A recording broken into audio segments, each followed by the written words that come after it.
E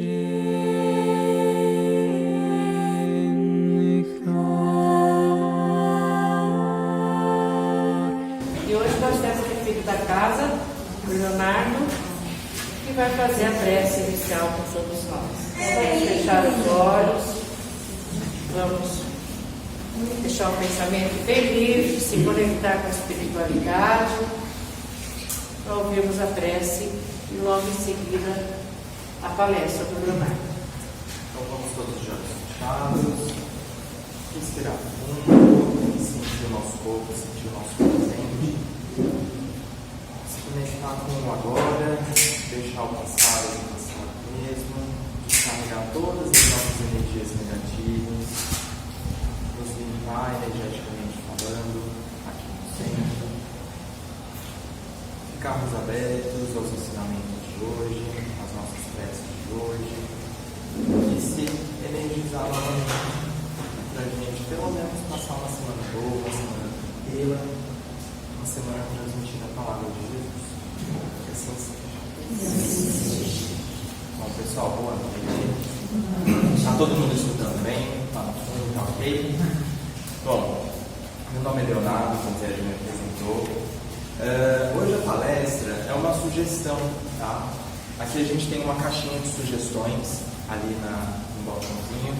Quem quiser pode ir lá e escrever uma sugestão, uma coisa que tem dúvida, que já escutou, ou às vezes de alguma palestra que já veio aqui, nossa, eu queria saber um pouquinho mais sobre alguma outra coisa, enfim, dá uma sugestão pra gente, tá?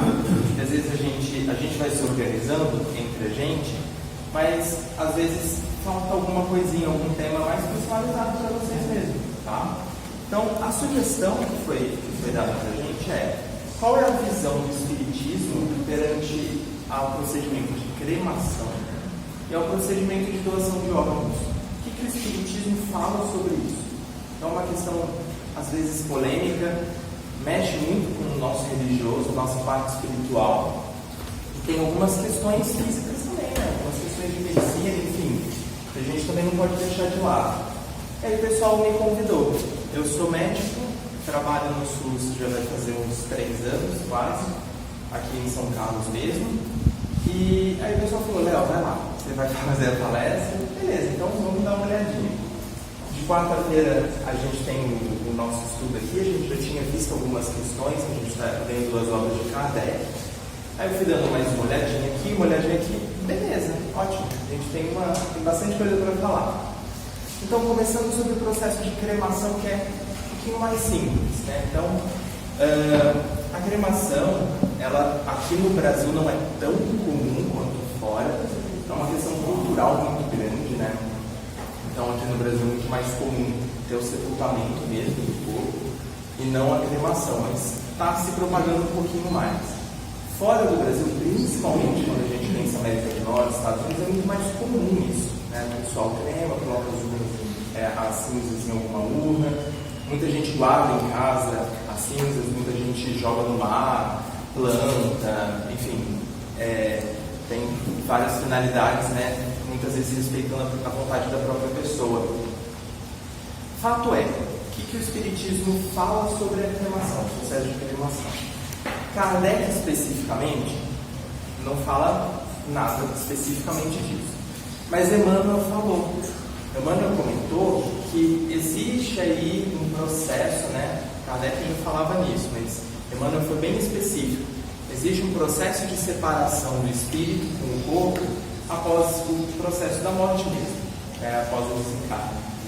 E se a gente não respeitar, às vezes, esse processo de acontecer a cremação durante esse processo, antes de terminar o processo de desligamento do espírito do corpo, pode ser doloroso, pode ser penoso para o espírito. E aí Emmanuel comenta, fala, pode se respeitar um período de 72 horas, que em 72 horas aconteceu já completamente esse processo de separação do espírito da matéria e está tudo certo. Mas ao mesmo tempo também deixa claro que isso é muito relativo, depende de pessoa para pessoa, varia se a pessoa já estava mais preparada para a morte ou não, varia da condição, do que aconteceu, né, da causa da morte, enfim. acaba sendo relativo. E aí, voltando um pouquinho em Kardec também sempre deixou muito bem claro que esse tempo de processo de separação pode ser, às vezes, instantâneo. Tem algumas perguntas de Kardec no Livro dos Espíritos que ele deixa bem claro.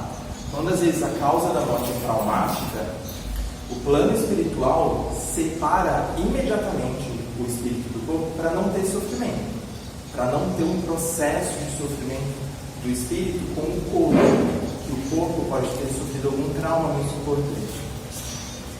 E aí, a partir desse momento, né, não faz sentido esperar 72 horas, por exemplo. Mas, ao mesmo tempo, Kardec também fala, inclusive tem algumas comunicações nas obras de Kardec, que a gente vê de entidades que ficaram meses conectados ao corpo, meses em sofrimento conectado. E aí esse número mágico aí de 72 horas também não vai fazer sentido, não vai resolver muita coisa. Fato é, o que eu consegui ver, compilar um pouquinho. Existe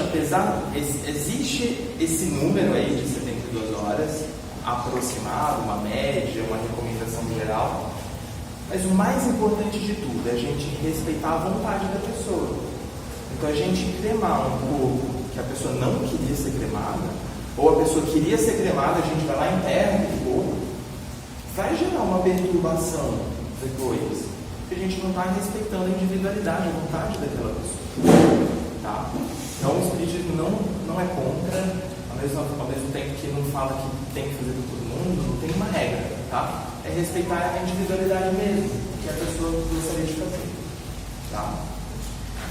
E a doação de órgãos? O que o Espiritismo fala sobre isso? Para falar um pouquinho da doação de órgãos, eu gostaria de ler com vocês a questão 156 do Livro dos Espíritos, de Kardec. Essa questão diz o seguinte, a pergunta é: a separação definitiva entre a alma e o corpo pode verificar-se antes da cessação completa da vida orgânica?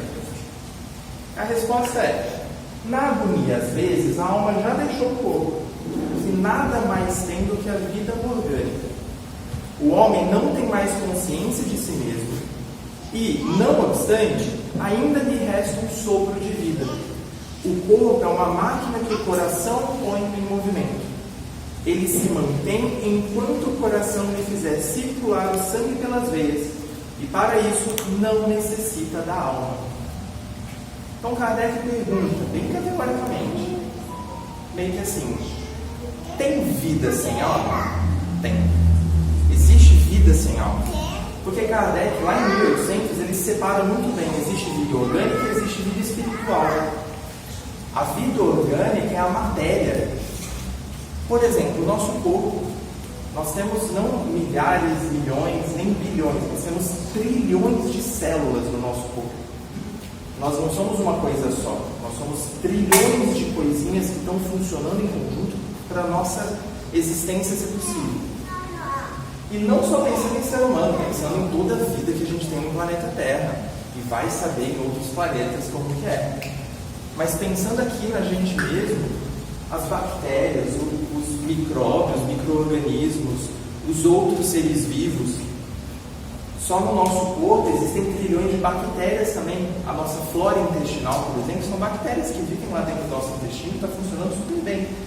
A gente não tem uma alma para cada bactéria, não, aquilo é vida orgânica. As nossas células é vida orgânica. Tem organelas ali dentro, tem moléculas, enfim. Isso é a vida orgânica. Kardec separou muito bem. Nosso coração bate sozinho, está super funcionando ali sozinho. E a gente tem a vida espiritual. Kardec também falava muito da vida espiritual, claro. Então a vida espiritual é o nosso espírito de fato, é a nossa consciência, o que individualiza a gente, é o que faz a gente mesmo, tá? E a nossa vida orgânica, a nossa matéria é só um meio, um instrumento da nossa vida espiritual de funcionar nessa encarnação. Então é um meio para a gente se manifestar nessa vida, é um meio para a gente evoluir espiritualmente.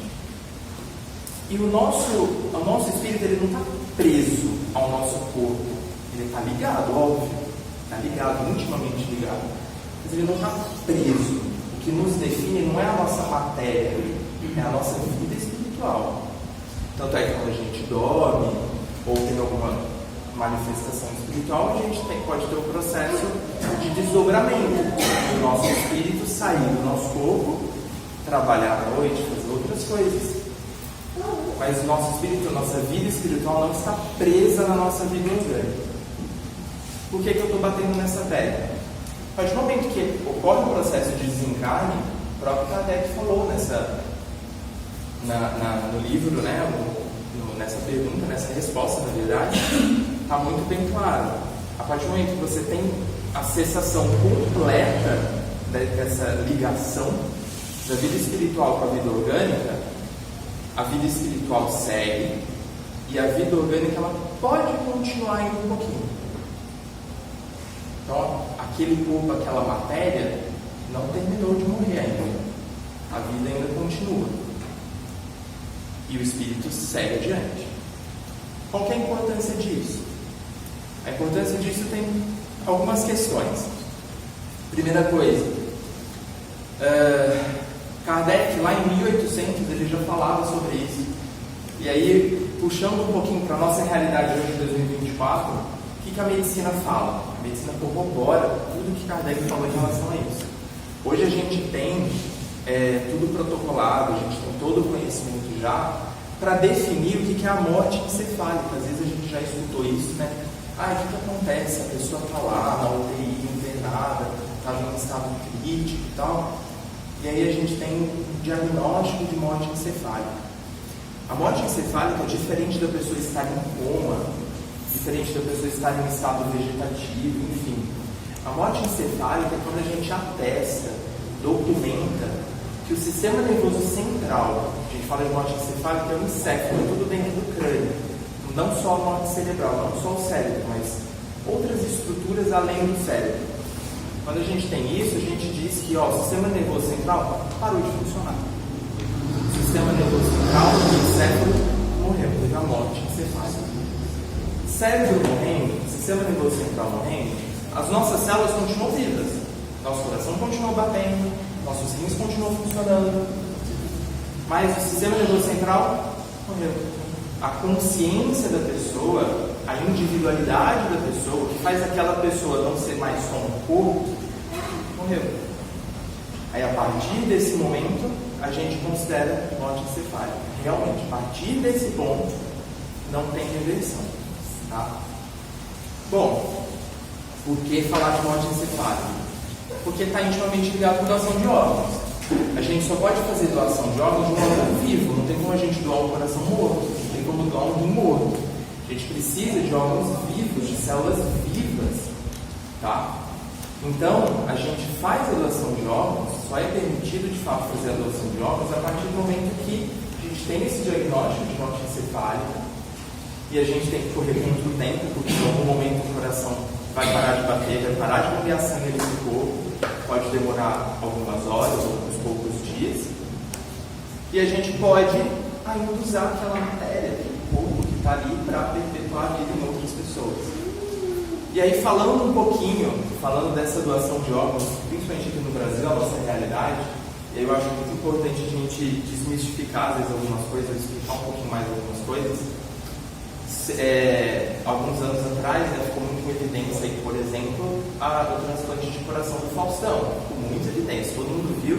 Em 2, 3 dias ele já estava com o coração novo. E aí muita gente fala, o que o dinheiro não compra, né? Mas não é bem assim que funciona. Aqui no Brasil, por exemplo, a gente tem um monopólio de transplante ou doação de órgãos do SUS. Não existe um serviço particular que faz transplante. Mas o Faustão operou lá no Einstein, em São Paulo. Mas a equipe, todo o custo, toda a administração desse processo é SUS. 100%, integralmente. Não existe como fazer no particular alguma coisa desse tipo. Doação de sangue, por exemplo, que é inclusive uma doação em vida, você não precisa estar morto para doar sangue. É só SUS também. Ninguém vende sangue, a gente só doa sangue. Nos Estados Unidos é comum você vender sangue. Você se vender o seu corpo para pesquisa de farmácia, de indústria, enfim. No Brasil isso é proibido, é 100% SUS. E uma outra coisa também, já só para finalizar esse parênteses, é a questão que todo mundo fala, porque tem uma fila e aí tem como se furar a fila. Existe sim, é uma lista extensa no Brasil inteiro, tem como furar a fila? Tem, existe, mas o que vai definir se a pessoa vai furar a fila, por exemplo? É a gravidade do caso, é a logística, a localização onde a pessoa está. Não adianta eu ter um doador aqui em São Carlos e uma pessoa que vai receber o órgão lá em Manaus. Não tem como. Às vezes você acha um doador compatível, mas a logística para essa doação acontecer possibilita isso acontecer. E aí aquela pessoa que está esperando há mais tempo não vai conseguir receber aquele órgão, então a gente vai colocar uma outra pessoa mais perto. Então é muito, muito complexo. E você precisa também de uma equipe alheia ao tratamento da pessoa. Quem vai te operar no transplante não é alguém que você conhece. Obrigatoriamente precisa ser uma outra equipe. E uma equipe toda. Tá? Recentemente a gente teve até aqui na Santa Casa, veio a equipe de Botucatu, veio a equipe de Campinas, veio uma equipe de Ribeirão Preto. Então foi assim, foi juntando a equipe de transplante de rim vai ser essa, a equipe de transplante de fígado vai ser outra. E são pessoas que a gente não conhece, obrigatoriamente. Tá? Para não ter nenhum tipo de maracutaia, nem nada do tipo. Tá? Só para finalizar, também vi, procurando essa questão, vi, por exemplo, nos Estados Unidos que teve um caso, que o paciente acordou na mesa de transplante, sei lá, deve estar meio sensacionalizado ali, meio dramatizada essa história, mas fato é, de fato aconteceu um caso de um paciente que iria para o transplante de órgãos, mas ele ainda estava vivo, de fato ainda estava vivo. E aí foi descoberto que os médicos que laudaram a morte encefálica desse paciente fraudaram esse documento. E aí isso é interessante a gente saber, porque, olha, o ser humano chega a esse ponto, infelizmente, mas também é um alívio da gente entender que aqui no Brasil é muito diferente. Também por causa do SUS. A morte encefálica, ela tem, primeiro, que para você ter esses diagnósticos, né, entra muito no SUS, não é particular, ninguém vai ganhar dinheiro com isso, ninguém vai vender órgão a roda, assim. E também tem uma outra coisa, como eu falei para vocês, a partir do momento que a gente tem esse diagnóstico, é um diagnóstico muito sério. A pessoa ela não está em coma, a gente considera que a pessoa morreu de fato. Para a gente ter esse diagnóstico, 2 pontos. Primeiro, só pode médico diagnosticar, não existe outro profissional, é o que a gente chama de ato médico, só médico pode ir lá assinar e carimbar. E o segundo ponto, tem que ser 2, e não é os 2 juntos, tem todo um protocolo extenso para a gente seguir, é muito sério, muito protocolado pelo Ministério da Saúde, e precisa ser em 2 momentos, tá? E 2 profissionais diferentes, preferencialmente que não estavam cuidando daquele paciente, pessoas alheias ao tratamento daquele paciente, tá? Pelo menos um deles tem que ser alheio ao tratamento. Enfim, a gente teve isso, teve essa separação, como o Kardec fala, teve a separação espiritual, ou como a medicina fala hoje, teve a morte encefálica, a pessoa não está mais ali, a consciência da pessoa se foi, a gente só tem a vida orgânica. A partir desse momento é possível fazer doação.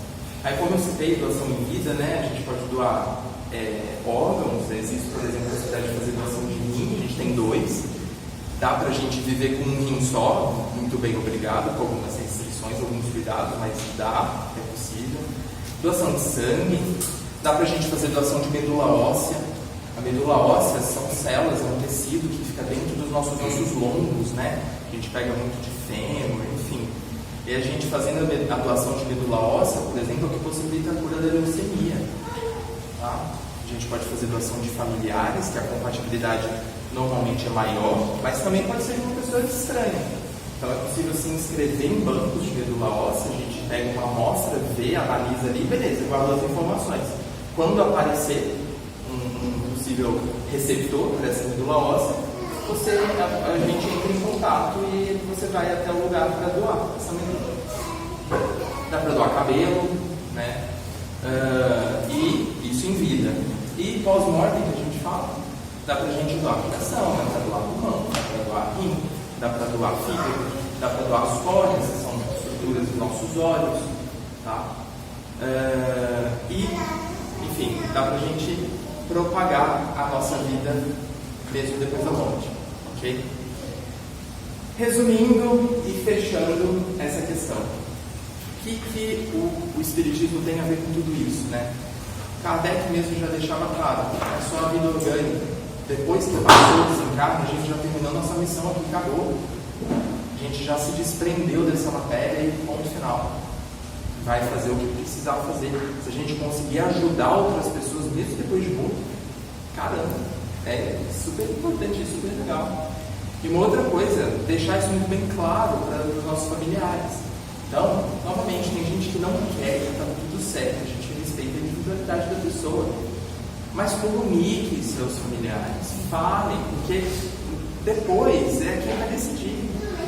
A não ser que você deixe um documento escrito, normalmente são os familiares que decidem. Então converse isso em casa, deixe isso muito bem claro. Você quer ou não ser doador de órgãos, tá? Novamente, Kardec também tem um relato de um... Não é Kardec, perdão.